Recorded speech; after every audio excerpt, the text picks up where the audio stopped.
नमस्कार मित्रांनो, green gold ॲग्रीमध्ये तुमचं पुन्हा एकदा सर्वांचं स्वागत. आज आपण पाहणार आहोत मॅसिव्ह फर्ग्युसन 9500 स्मार्ट सिरीजचा ट्रॅक्टरचा पूर्ण रिव्ह्यू. ज्या रिव्ह्यूमध्ये आज आपण पूर्ण माहिती पाहणार आहोत की कशा पद्धतीनं ट्रॅक्टर चालतो, काय समस्या येतात, तसेच काय काय यामध्ये मला पॉझिटिव्ह वाटलं आणि आजपर्यंतच्या जवळजवळ 270 तासांमध्ये काय काय अनुभव आले, डिझेल किती कन्झम्पशन करतो, मग तो तासी किती असेल, कोणत्या कामासाठी किती लिटर खातो, या पूर्ण विषय आज आपण पूर्ण माहिती घेणार आहोत. तर त्यापूर्वी जे लोक चॅनलवर नवीन असतील त्यांनी चॅनलला सबस्क्राईब करा, सोबत नोटिफिकेशन बेल प्रेस करा, म्हणजे आलेल्या व्हिडिओचं नोटिफिकेशन तुम्हाला मिळेल. तर सर्वप्रथम पहा की असे शेतकरी की ज्यांना ट्रॅक्टर घ्यायचा आहे किंवा ट्रॅक्टर घ्यायचा विचार चालू आहे आणि ते 50 HP कॅटेगरीमध्येच ट्रॅक्टर पाहत आहे. तर माझ्या एक पर्सनली म्हणजे वैयक्तिक सल्ला असेल, कारण माझ्याकडे ऑलरेडी 3 ट्रॅक्टर आहेत. 45 HP सोनालिका, 50 HP सोनालिका आणि परत एक 45 HP छत्रपती सोनालिका. हे 3 मॉडेल आहेत आणि चौथा आता जो मी स्वतःचा माझा घेतला आहे, तर हा घेतला आहे मॅसिव्ह फर्ग्युसन 9500 स्मार्ट. घेण्यामागची कारणं खूप आहेत. कारण मुळात माझं पूर्ण जे बालपण आहे हे ट्रॅक्टरमध्येच गेलं आणि एक लहानपणापासून जो मुलगा एखाद्या ट्रॅक्टरमध्ये असतो त्याला त्या ट्रॅक्टरची आवड एक वेगळीच असते. एक जो छंद आहे किंवा आवड आहे ही त्या ट्रॅक्टरमधली असते. मग अशात एक तरुण रक्त काय पाहतं की सगळ्यात जास्त ताकद असलेला ट्रॅक्टर, आणि एक अनुभवी शेतकरी काय पाहतो की मला डिझेलमध्ये कशा पद्धतीनं तो ट्रॅक्टर परवडेल, ह्या 2 गोष्टी पाहतो. आणि मला मुळात या 2ही गोष्टी पाहून मगच मी या ट्रॅक्टरचं सिलेक्शन केलं. तर आता याचा रिव्ह्यू मी तुम्हाला सांगणार आहे. तर चला वेळ वाया न घालवता व्हिडिओला सुरुवात करूया. ज्या शेतकऱ्यांना ट्रॅक्टर घ्यायचा आहे त्यांनी नक्कीच हा व्हिडिओ पूर्ण पहा, पूर्ण माहिती नक्कीच मिळेल आणि अनुभवसुद्धा तुम्हाला मिळेलच. तर हा 58 HP कॅटेगरीचा ट्रॅक्टर आहे, प्रॉपर 58 HP स्टेअरिंगचं, पॉवर स्टेअरिंगचा सोडून. म्हणजे तसं 60 HP तुम्ही पकडू शकता, पण कंपनी सांगताना सांगते की हा 58 HP कॅटेगरीचा आहे. तर याचा वापर मी चाफ कटरसाठी केला आहे. त्यानंतर आपला घरगुती वापर जो आहे, मग त्यामध्ये रेझर असेल, रोटावेटर असेल किंवा नॉर्मल आपलं काम असेल, तर त्यासाठी पण वापर केला आहे आणि ट्रॅव्हलिंगसाठी पण वापर केला आहे. तर मुळात काही गोष्टी मॅसिव्ह फर्ग्युसनचा जो काही एक त्यांचा सांगण्याचा उद्देश असतो पहा की तुम्ही डिझेल या मॉडेलपासून वाचू शकता. तर ही गोष्ट ते एकदम हक्काने सांगतात, एकदम कम्फर्टेबली सांगतात की त्यांना आत्मविश्वास आहे की या ट्रॅक्टरला डिझेल कमी लागतं. तर खरंच कमी लागतं का? तर अनुभव माझा आहे की हो, खूप कमी लागतं. तर ज्या शेतकऱ्याने एक 50 HP ट्रॅक्टर ज्यांना घ्यायचा आहे तर त्यांचे फायदे असतील, पण त्याचे तोटे पण तेवढेच आहेत. तर चला आपला पहिला रिव्ह्यू जो आहे, तर आपण नांगरटीवरच पहिला विषय घेऊ. तर नांगरट करताना भरपूर काही गोष्टी जाणवल्या. तर त्यामध्ये पहिली गोष्ट अशी की जे आपल्या 50च्या ट्रॅक्टरला जेवढं डिझेल लागतं, म्हणजे आता सर्वसाधारण राहता तालुक्यात एक 50 HP जर ट्रॅक्टर असेल तर 10-11 लिटरपर्यंत एका एकरसाठी डिझेल लागतं. एक नॉर्मली 10 जास्तीत जास्त तरी लागतं. आणि जो मॅसिव्ह फर्ग्युसनचा ट्रॅक्टर आहे यालासुद्धा 10 ते 11 लिटरच डिझेल लागतं.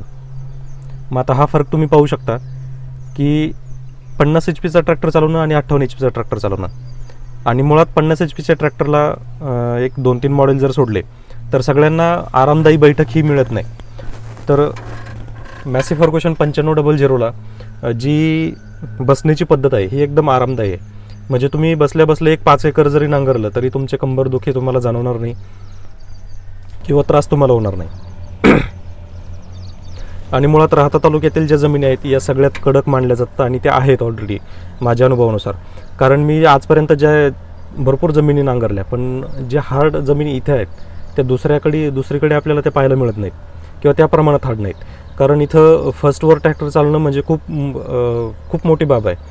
कारण जवळपास 70% क्षेत्र असे आहेत की ज्यामध्ये लो टॉपवरच आपल्याला नांगर चालवावा लागतो. तर 10 लिटरचं जे कन्झम्पशन आहे तर हे मी तुम्हाला रेग्युलर शेतांचं सांगितलं आहे, हार्ड शेतांचं. तर आता याच जमिनीतलं जे ऊसाचं शेत आहे, तर लांबणीचं जर शेत असेल तर मॅसिव्ह फर्ग्युसन हा 10 लिटरमध्येच नांगरतो लो टॉपवर. कारण मॅसिव्ह फर्ग्युसनला लो थड करण्याची गरज नाही. लो टॉपवर एवढी ताकद मिळते त्याला की तो सहज ऊसाचं जे शेत आहे तर ते नांगरू शकतो. तसंच मी तुम्हाला व्हिडिओ पण अटॅच करून देतो. या व्हिडिओमध्ये तुम्ही पाहू शकता की जो ट्रॅक्टर चालू आहे हा ऊसाच्या शेतात चालू आहे. जवळजवळ तेरीचा तो ऊस आहे आणि लो टॉपवर नांगर चालू आहे. त्याचा स्पीडही पाहू शकता अशा पद्धतीने चालू आहे. आणि ऊसासाठी जर इतर ट्रॅक्टरचा जर विचार केला तर 12 ते 13 लिटर डिझेल त्यांनाही लागतं 50 HP ट्रॅक्टरला. म्हणजे इथेही तुमचं किमान 1 लिटर तरी डिझेल वाचतं. त्यानंतर आता आपण रोटावेटरकडे जाऊयात. तर रोटावेटरसाठी सर्वसाधारण 50 HPच्या ट्रॅक्टरला 3 ते 3.5 लिटर डिझेल लागतं एका एकरसाठी. तिथेच मॅसी फर्ग्युसन अगदी 2.5 लिटरमध्ये सुद्धा करू शकतो, कारण त्याला वेळ कमी लागतो. आणि मुळात 58 HPच्या मॅसी फर्ग्युसनला तुम्ही 48 पाती 7 फुटी रोटावेटर लावू शकता आणि तो अगदी आरामात ओढतो तेवढा. तसंच तुम्ही 50 HPच्या ट्रॅक्टरला 42 पाती जास्तीत जास्त लावू शकता. 48 पातीचा त्याला चालणार नाही, कारण ते RPM तेवढे त्याच्यावर चालणार नाहीत. तर हा रोटावेटरचा. त्याच्यानंतर एक सर्वसाधारण चाफ कटर पण आता मी वापरतो. तर चाफ कटरसाठी मला ताशी फक्त 3 लिटर डिझेल मॅसी फर्ग्युसनला लागतं टोटलमध्ये. मग ते चाफ कटर आणि ट्रॅव्हलिंग हे दोन्ही पण त्यातच येतात. आणि मोस्टली चाफ कटरला हा फक्त 10च्या स्पीडवर चालू असतो. कितीही त्याला लोड दिला तरी त्याचा अर्धा RPM सुद्धा हलत नाही, एवढी ताकद तो जनरेट करतो. म्हणजे डिझेलही कमी लागतं आणि प्लस आपले कामसुद्धा खूप पटकन उरकतात.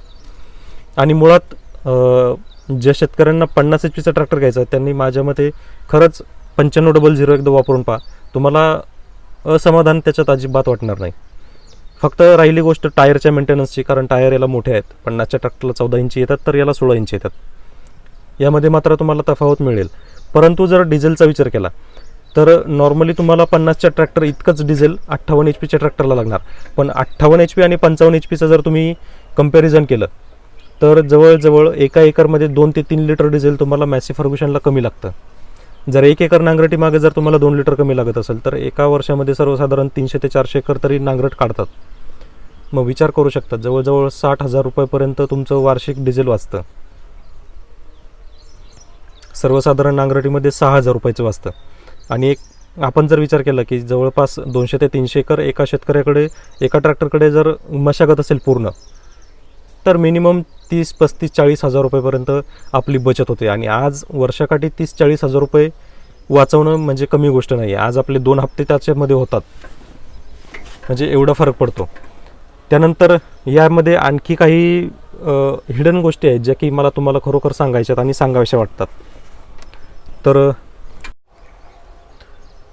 मॅसी फर्ग्युसनमध्ये पहिली गोष्ट अशी की जो डिस्प्ले तो हा डिजिटल आहे. पाहू शकता 277 तास झालेत. डिझेल आता रिझर्वला आहे.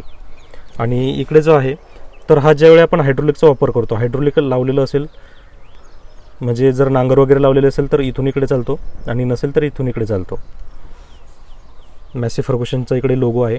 आणि हे इथं पाहू शकता 15 आणि 20च्या मध्ये हे 540चा एक स्टारचा सिग्नल आहे. तर ह्याचा मुद्दा असा आहे की ज्यावेळी तुम्ही एखादं साधन चालवत असता, रोटावेटर असेल, थ्रेशर असेल, हार्वेस्टर असेल, तर त्यावेळी तुमचा RPM हा 16-16.5च्या पुढे पाहिजेत. तसंच इकडेही तुम्हाला माहिती दिली MSPTO GSPTO ॲट 1625 ERPM. म्हणजे तुमचा आता हा जो रोटावेटरचा गिअर आहे याच्यातही तुम्हाला पाहायला मिळतं आहे GSPTO, MSPTO आणि LPTO. तर LPTOचा आपण इथं वापर करत नाहीत, पण GSPTO आणि MSPTO ज्यावेळी आपण वापर करायचा असतो त्यावेळी 1625 RPMवर आपल्याला तो ट्रॅक्टर ठेवणं गरजेचं आहे. चला आता इकडे. तर आता हे लिव्हर पाहू शकता. हे लिव्हरसुद्धा थोडेसे वेगळे दिलेत, कारण ज्यावेळी मला एक रिव्हर्सिबल प्लाव मी ज्यावेळेस यूज केला त्यावेळेस मला ही गोष्ट लक्षात आली. पण रिव्हर्सिबल प्लावला काय होतं की तो खूप हाईट जास्त असल्याने तो खूप जास्त घुसायचा आणि मग त्यामुळे ट्रॅक्टरवर लोड यायचा. तर आता इथं पाहू शकता हायड्रोलिक पट्टी जी आहे तर ती वर आहे. इथेही दिसतेच तुम्हाला वर आहे. आता त्यानंतर काय करतोय की मी ही जी पट्टी आहे ही खाली ही वर घेतो पूर्ण. आणि त्याच्यानंतर इथून जर खाली सोडलं तर क्लॅम्प अजिबात हलताना दिसणार नाही, म्हणजे पट्टी खाली येणार नाही. पण आता तेच मी हा जो लिव्हर आहे हा पूर्ण खाली करतोय आणि हा गिअर खाली करतोय. समज म्हणजे तुमच्या लक्षात आलं असेल इथे ही मॅसीची जादूची कांडी फिरते. म्हणजे आपल्याला जर नांगर कमी लावायचा असेल किंवा आपल्याकडे स्मार्ट हायड्रोलिक नांगर असेल आणि आपल्याला तो कमी लावायचा आहे कारण त्याला मुळात खूप हाईट आहे, तर त्यावेळी सेकंड लिव्हरचा आपल्याला वापर करायचा आहे. सेकंड लिव्हरवर आपल्याला हाईट ॲडजस्ट करता येते आणि वर खाली करण्यासाठी आपला रेग्युलर लिव्हर आहे. त्यानंतर या रोटावेटरला 3 गिअर आहेत, MSPTO, GSPTO आणि LPTO. ते पण मी तुम्हाला दाखवून देतो आणि त्याची माहिती सांगतो. तर हा GSPTO म्हणजे ग्राउंडसाठी, MSPTO उभं राहण्यासाठी आणि LPTO जो आहे तर तो जसं टायर फिरेल तसं चालेल. तर आता ज्यावेळी आपण रोटावेटर किंवा कल्टिवेटर आहे किंवा थ्रेशर आहे किंवा जो आपला चाफ कटर आहे तो GSPTOवर पण आपण चालू शकतो आणि MSPTOवर पण चालू शकतो. आणि LPTO आपल्याला हार्वेस्टर वगैरे त्यासाठी आपण तो वापरू शकतो. म्हणजे 3ही प्रकारच्या साधनांसाठी हे 3 गिअर दिलेले आहेत सेपरेट. तर यामध्ये आता माझं जे चाफ कटर चालतं तर हे GSPTOवरच मोस्टली चालतं. MSPTO मला वापरण्याची गरज पडत नाही कारण मुळात लोड कमी असतो आणि एका जागेवरच उभा असतो. तर या छोट्या छोट्या गोष्टीसुद्धा अतिशय महत्त्वाच्या आहेत कारण मुळात मला या ट्रॅक्टरमध्ये बऱ्याचशा गोष्टी पाहायला मिळाल्या पण आणि शिकायलासुद्धा मिळाल्या. कारण भरपूर आपल्या रेग्युलर ट्रॅक्टरचे लिव्हर तर वेगळे असतात, ते सरळ आपल्या म्हणजे लगेच लक्षात येतात, पण याला ते हायड्रोलिकसुद्धा सिस्टम वेगळं दिलं आहे. तर रिव्ह्यू कसा वाटला नक्की कळवा. सोबत काही अडचण असेल तर कमेंटमध्ये विचारू शकता. आणि नक्कीच मॅसी फर्ग्युसन हा एक अतिशय चांगला ट्रॅक्टर आहे. म्हणजे मी कधी विचार केला नव्हता की खरंच मॅसी फर्ग्युसन एवढा वेगळा असेल किंवा चांगला असेल. कारण मी सोनालिका पहिल्यापासून वापरले, जवळजवळ 2004 पासून मी तो ट्रॅक्टर चालवतो. तर सोनालिकाचा मी एकदम जब्बर फॅन आहे, पण मॅसी फर्ग्युसनने दिल जितल्या अशी गोष्ट झाली. खरोखर एकदम सुपर ट्रॅक्टर आहे. ज्यांना 55 HP मध्ये ट्रॅक्टर शोधताय तर त्यांनी नक्कीच 58 HP कडे मॅसी फर्ग्युसनकडे वळा. तुमची डिझेलमध्येही बचत होईल, काम जास्त करेल आणि मुळात हा ट्रॅक्टर पुढून उचलत नाही, ही खूप मोठी गोष्ट आहे. कारण मी इथे प्रवाराला एक कोकाना साईडचा ट्रॅक्टर येतो मॅसी फर्ग्युसन 5500 स्मार्ट, तर तो सुद्धा जवळजवळ 40 टन लोड आणतो ऊसाचा. पहिला ट्रॅक्टर आहे की जो मी लोड घेताना पण ओव्हरटेक करताना पाहिला आहे. जॉन डिअर 5310, महिंद्रा अर्जुन 605 या 2 ट्रॅक्टरला त्याने ओव्हरटेक करून लोड नेला आणि तेही लोडमध्येच होते, असं नाही की ते एमटी होतात, ते पण लोडमध्ये होते. पण एवढी कॅपॅसिटी आहे त्या ट्रॅक्टरची की तो लोड घेऊनसुद्धा खूप जास्त पळतो. आणि माझ्या मते एक सर्वसाधारण 50 ते 60 किलोमीटर साधारण 5.5 ते 6 तासात तो पूर्ण करतो ट्रॅव्हलिंग. कारण आरामदायी खूप ट्रॅक्टर आहे, कितीही लोड ओढू शकतो अगदी सहज.